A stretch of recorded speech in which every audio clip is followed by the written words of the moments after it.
Hello, YouTube. Welcome back to the fourth and final installment in my series of cheesy Halloween horror paperbacks. Coming out a little bit late. It is November 2nd. It's the time of year seeing this, and for that I can only apologize. It took me a little bit longer to read these books than I was expecting, so I didn't quite finish by Halloween, but hopefully you'll still enjoy this one.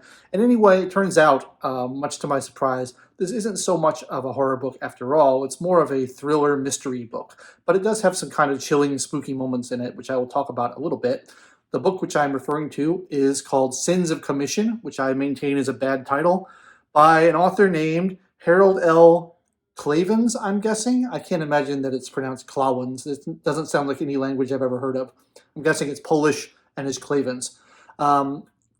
Interesting thing about this author, he is an actual neurologist, and he's written many papers and books on the subject of neurology, and later in his life he wanted to transition into a fiction writing career, and he wrote several novels. This is the first one, his first novel, Sins of Commission. And I was amazed when I looked up to find out that there are like 3 other books with the same title, Sins of Commission. So I think it's a bad title for a book, but other people apparently disagree with me on that. The story involves a neurologist, just like the author, working in a hospital. His name is Paul Richardson, and the patients start mysteriously dying all of a sudden, and several different patients, all from the same illness, and it appears to be strychnine poisoning. So it's a race is on to see if you can identify the murderer and stop the killings before more patients or other people in the hospital are killed. That's sort of the basic setup. Now, what I found interesting about this book is I am a huge fan of the TV series House MD. I think it's a great show. I've got all seasons on DVD. I've watched it multiple times, and I have to wonder if the authors of that show, the creators of that show, had read this book and were influenced by it, because there are a lot of parallels between this book, which came out in 1982, well before House was created, and that show. The main neurologist, Dr. Richardson, is kind of obsessive. He's brilliant. He's obsessed with classical music and baseball and chess. He has a memory like a steel trap. He's very highly influenced by Sherlock Holmes. And if you know about the TV series House, you know that that series was inspired by Sherlock Holmes as well. And he constantly talks about Sherlock Holmes and Agatha Christie and solving mysteries in that kind of deductive way that Sherlock Holmes uses through observation.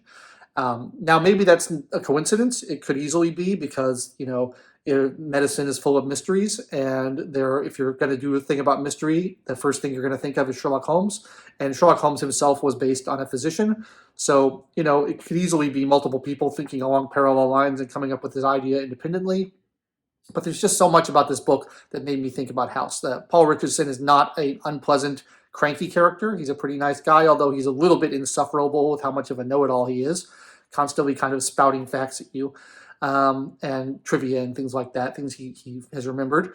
But there's a whole bunch of differential diagnosis scenes in this novel that are exactly like the ones in the TV show, where they write up symptoms on a blackboard. And again, this could just be how things are done in hospitals, but it really reminded me of that show, which I found really interesting.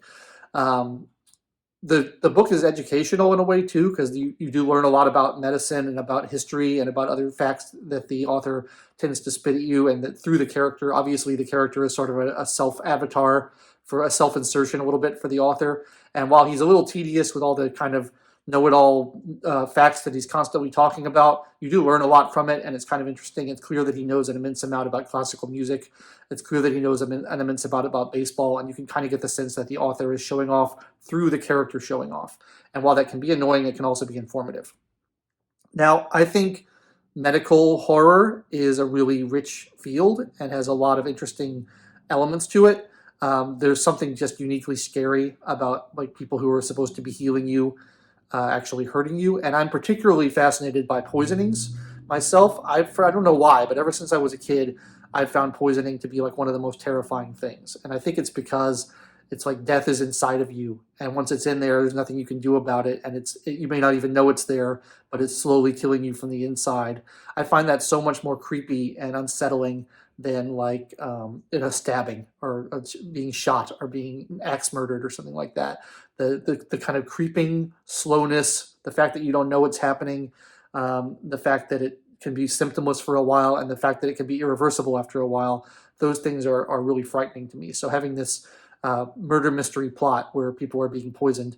I did find, and in the context of a hospital where there's drugs all over the place and there's deadly tools all over the place, I did find that pretty creepy at parts. Although I would not really categorize this as a horror novel. I think it's much more in line with the kind of murder mysteries that he's talking about when he references Agatha Christie and Sherlock Holmes.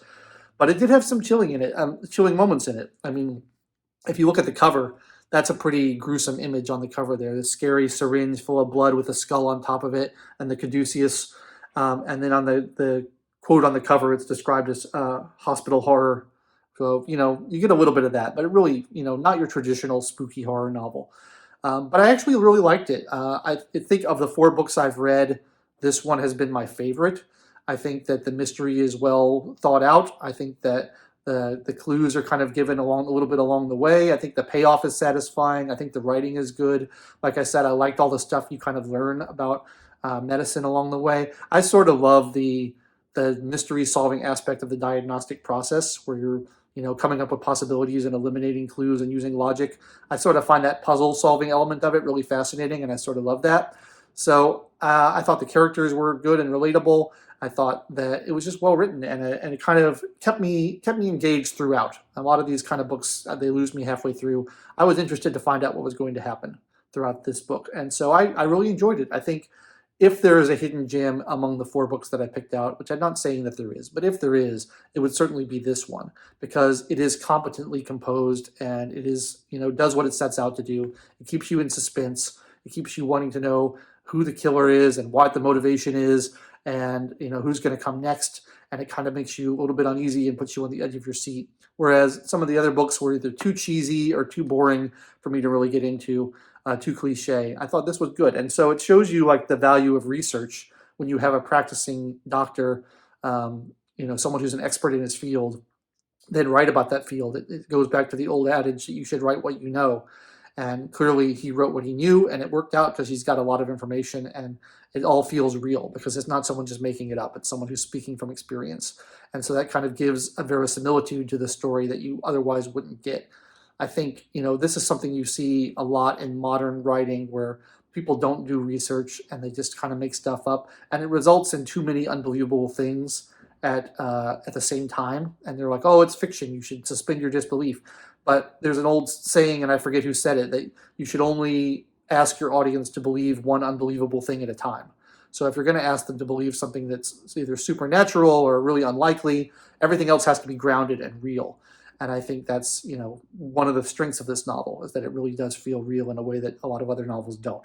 And so it shows you the advantage of having someone who's an expert in their field write about that field, because you really get details that you wouldn't otherwise be able to get without a tremendous amount of time-consuming research. So that's kind of nice. You do also get a sense of sort of the author's a little bit of arrogance, because not only does he, use his main character as a mouthpiece for his own erudition and knowledge and kind of showing how smart he is, he also inserts a reference to his paper that he's written, one of his papers that he's written, and cites himself as a reference within the narrative of the novel, which I found pretty funny. You gotta, if you're not going to brag on yourself, no one's going to do it for you, I guess. So I thought that was, just a little amusing insight into the author's mindset when he was writing the book. He's got to give himself a little shout out there.